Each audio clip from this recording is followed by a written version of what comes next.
তীব্র গরমে চরম অস্বস্তিতে আছে সারা দেশের মানুষ। অতীতের তুলনায় এবার এপ্রিল মাসে সবচেয়ে দীর্ঘ সময় ধরে টানা তাপপ্রবাহ বয়ে যাচ্ছে বলে জানিয়েছে আবহাওয়া অধিদপ্তর। আজও আগামী 3 দিনের জন্য হিট অ্যালার্ট জারি করেছে সংস্থাটি।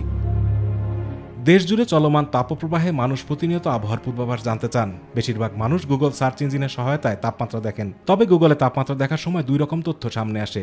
বিরাজমান তাপমাত্রা বড় করে দেখানো হচ্ছে, বড় অক্ষরের লেখার ওই তাপমাত্রার নিচে ছোট করে লেখা থাকে ফিলস লাইক, যেটি মূলত অনুভূত হওয়া তাপমাত্রা নির্দেশ করে।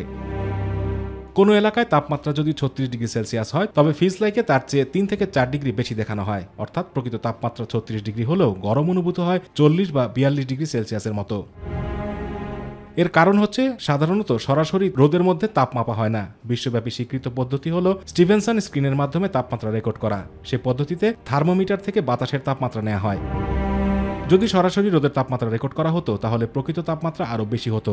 রোদে গেলে যেটা ফিল হচ্ছে সেটাকেই গুগল ফিলস লাইক বলছে। এছাড়া বর্তমানে বাতাসে জলীয় বাষ্পের পরিমাণ বেশি, এজন্য গরমে বেশি অস্বস্তি অনুভূত হচ্ছে।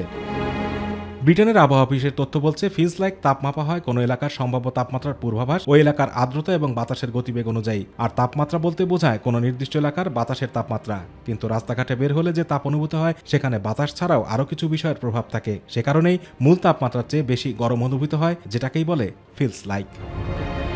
আতিকুর রহমান তিতাস, মাই টিভি।